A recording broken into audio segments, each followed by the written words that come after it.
ہمیں تو کہتے ہیں جی انجینئر صاحب گندی مکھی ہیں اور بیٹھتی ہی گند کے اوپر ہیں. بالکل مجھے فخر ہے کہ میں تمہارے بزرگوں کا گند صاف کر رہا ہوں، لیکن مانو یہ گند تمہارے بزرگوں کا تھا. یعنی میں جس گند پہ جا کے بیٹھ رہا ہوں، یعنی چشتی رسول اللہ، تھانوی رسول اللہ یا باقی عبارتیں، یہ تمہارے بزرگوں کا گند تھا. اور 1 ٹن حسن زن رکھ لیتے ہیں کہ بزرگوں کا نہیں تھا، ان کی کتابوں میں ہے. تو کتابیں پرنٹ کس نے کی؟ اس سے چندے کس نے بٹورے؟ آج تک اس کی پرنٹنگ ہو رہی ہے. کسی کی جرت نہیں کہ ان مکتبوں کے باہر جا کے دھرنے دیں. پورے ملک کو یہ بلاک کرتے ہیں اپنے پولیٹیکل گینز کی خاطر. وہاں جا کے دھرنے کیوں نہیں دیتے؟ کیونکہ ادھر سے چندے لے کے کھا رہے ہیں، وہ ان کے اپنے لوگ ہیں پرنٹ کرنے والے. اسے گندی مکھی ہونے پر فخر ہے، اس کو مبارکباد ہو.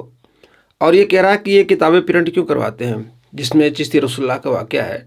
اس گندی مکھی کو ہم دکھا رہے ہیں کہ تو نے 2 سال پہلے کیا کہا تھا، یہ ذرا دیکھ لیں.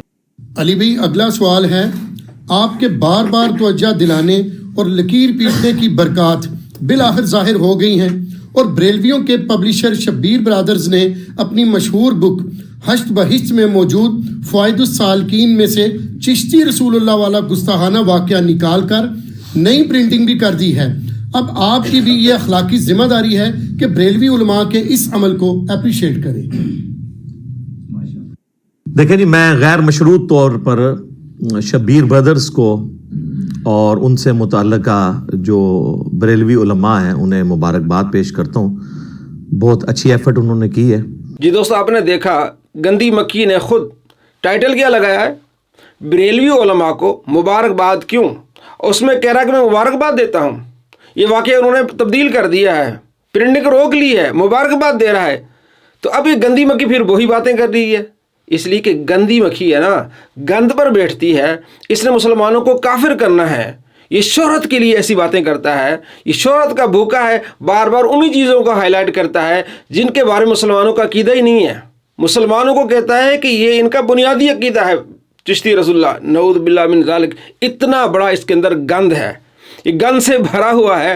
اگر یہ سچا ہوتا، کہہ رہا کہ ان بزرگوں کا گند میں صاف کر رہا ہوں، اس کے سامنے بخاری ہے، اس کو ہٹاتا کیوں نہیں؟ اس کے خلاف احتجاج کیوں نہیں کرتا؟ خود اس کا قول ہے کہ جناب علی بخاری میں گستاخانہ روایات ہیں. ذرا سن لیں آپ. بخاری میں جو آیا ہے کہ نبی صلی اللہ علیہ وآلہ وسلم نے کئی مرتبہ خودکشی کی کوشش کی. کیا ایسی بات پیغمبر اسلام کے شایان شان صحیح معلوم ہوتی ہے؟ کیا ایسی روایات بیان کرنا صراحتاً گستاخی نہیں ہے؟ بات یہ کہ واقعتاً یہ یعنی گستاخانہ چیز ہے. پیغمبر کے بارے میں یہ امیجن نہیں کیا جا سکتا کہ وہ خودکشی کی کوشش کریں گے. اگر یہ سچا عاشق رسول ہوتا تو ضرور بخاری کو بند کراتا، احتجاج کرتا کہ بخاری کو بند کر دیں چھاپنا. لیکن ایسا نہیں کر رہا، بلکہ سامنے رکھی ہوئی ہے اور کہتا کہ میرے بابے ہیں. اب یہ اس کے بابے ہیں بقول اس کے، تو یہ گند کس کا ہے پھر؟ اللہ تبارک و تعالیٰ ایسے شریروں کے شر سے آپ کو محفوظ فرمائے. اس نے سامنے قرآن رکھا ہوا ہے، قرآن کے نیچے مشکات المصابیح ہے اور 3 جلد ہے، اور اس کے صفحہ نمبر 87 پر ایک روایت ہے جس کے بارے میں کہتا ہے کہ اس کو ماننے والا بندہ بے ایمان ہو جائے گا. یہ ذرا سن لیں. مسند امام احمد اور الادب المفرد کہ نبی صلی اللہ علیہ وسلم نے فرمایا، جو شخص اپنے نسب پر فخر کرے اس کو کہو کہ اپنے باپ کا عضو تناسل کاٹ کے اپنے منہ میں رکھ لے. اور یہ بات کنائے سے نہ کرنا، ڈائریکٹ بات کرنا کہ اپنے باپ کی شرمگاہ کاٹ کے اپنی زبان پہ رکھ لو اگر تم اپنے جاہلیت والے نسب پہ فخر کرتے ہو. استغفر اللہ اتوب الیہ. حضور ایسی زبان سے بات نکال سکتے ہیں؟ سورۃ القلم میں ہے وَإِنَّكَ لَعَلَىٰ خُلُقٍ عَظِيمٍ. نبی صلی اللہ علیہ وسلم اخلاق کے بلند ترین درجے پر فائز ہے. اور صحیح بخاری اور مسلم کی متفق علیہ حدیث ہے کہ سیدنا ابو سعید خدری رضی اللہ تعالیٰ عنہ کہتے ہیں کہ نبی صلی اللہ علیہ وسلم میں تو کنواری لڑکیوں سے بھی زیادہ شرم و حیا تھی. اس حدیث کو احمد بن حنبل نے ضعیف تو کو نہیں کہا ہوا، سند نقل کر دیا، حکم کو نہیں لگایا ہوا.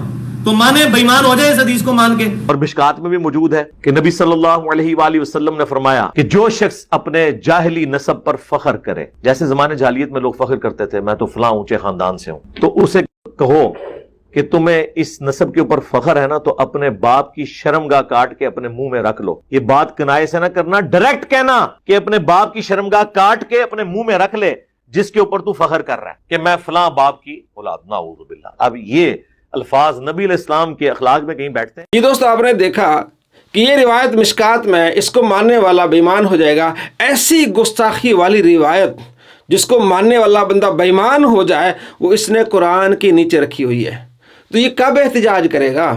کب اس کی پرنٹنگ رکوائے گا؟ احتجاج کرنا بہت دور کی بات، پرنٹنگ رکوانا بہت دور کی بات، اس نے قرآن کے نیچے رکھی ہوئی ہے۔ اس کی 2 نمبری ہے، یہ عاشق رسول نہیں، یہ فسادی ہے۔ جب مسلمانوں کو عقیدہ ہی نہیں ہے چشتی رسول اللہ پر تو بار بار یہ کہنا ہے کہ ان کا بنیادی عقیدہ ہے، یہ کیوں چھاپتے ہیں؟ جناب اگر آپ عاشق رسول ہیں تو بخاری کو چھاپنا بند کر دیں، مشکات المصابیح کو چھاپنا بند کر دیں، کم سے کم آپ احتجاج تو کریں، اپنے ٹیبل سے تو ہٹا لیں مشکات کو، قرآن کے نیچے رکھا ہوا ہے۔ کتنا بڑا یہ ظالم آدمی ہے، چور آدمی ہے، اور اس نے کہا کہ جو اس کو صحیح مانے وہ بے ایمان ہو جائے۔ البانی اس روایت کو صحیح کہتا ہے، سلسلہ احادیث صحیحہ میں 269 نمبر روایت ہے جو عربی کی ہے، اس میں البانی نے اس کو صحیح کہا ہے۔ یہ بے ایمان اس کو اپنا امام مانتا ہے، جس کا امام بے ایمان اس کے بقول، تو یہ خود بڑا بے ایمان ہو جائے گا، اور مسلمانوں پر کفر کا فتویٰ لگاتا ہے کہ ان کا بنیادی عقیدہ ہے۔ اسی طریقے سے بریلوی آتے ہیں تو ہم اس کے ساتھ بنیادی عقیدے کے اوپر بات کریں گے، چشتی رسول اللہ پہ۔ اس بات سے کافر ہوا کہ نہیں ہوا؟ کیونکہ کسی مسلمان کا یہ عقیدہ نہیں ہے، اور یہ کہہ رہا ہے کہ جناب ان کا بنیادی عقیدہ ہے۔ مفتی منیب الرحمان صاحب کا بھی فتویٰ آ گیا، اس کے بعد اس نے معذرت نہیں کی، بلکہ کہتا کریڈٹ جاتا ہے میرے شاگردوں کو اور مجھے جاتا ہے کہ میں نے بار بار ان کو کہا۔ بھئی اللہ کے نبی صلی اللہ تعالیٰ علیہ وآلہ وسلم فرماتے ہیں اس نے کسی مسلمان کو کافر کہا، اگر وہ کافر نہیں ہے کفر اس کی طرف لوٹ آئے گا، کفر تمہاری طرف لوٹ آیا، ہمارا بنیادی عقیدہ تھا ہی نہیں، یہ تو نے جھوٹ بول بول کر اپنے اوپر کفر کو لازم کیا، اسے تو چاہیے تھی توبہ کرے۔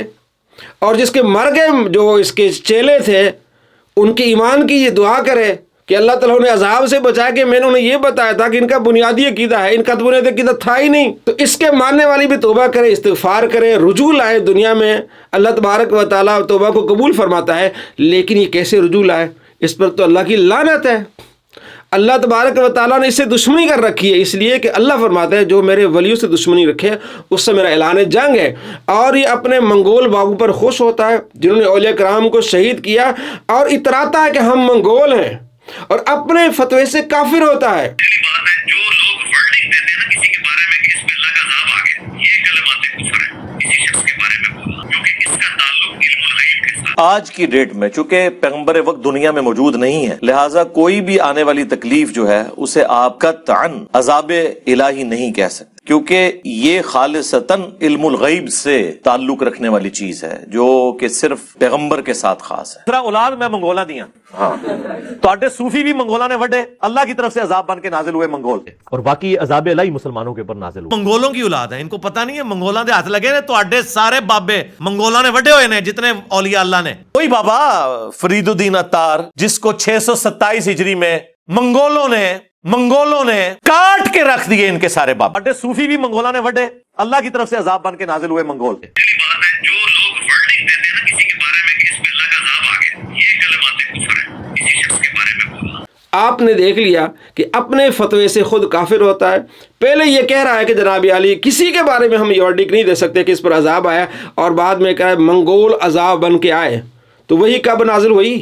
نبی علیہ السلام کے 600 سال بعد منگول آئے، تو کہتا ہے کہ وہی کا سلسلہ ختم ہو گیا، ہم کسی کے بارے میں نہیں کہہ سکتے کہ اس پر عذاب آیا ہے، اور یہ کہنا یہ کلمہ کفر ہے، اور خود اس نے کلمہ کفر بک دیا، اپنے فتوے سے کافر ہو گیا۔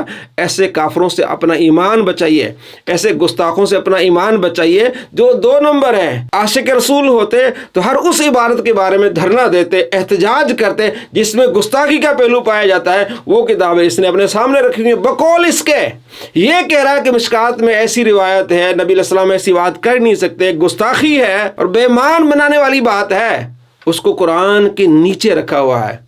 اپنے قول سے کافر اور اپنے قول سے گستاخ، اور کب یہ دھرنا دے گا، کب یہ پرنٹنگ رکوائے گا؟ اگر نہیں رکواتا تو سب سے بڑا بے غیرت اور گستاخ رسول ہوگا یہ۔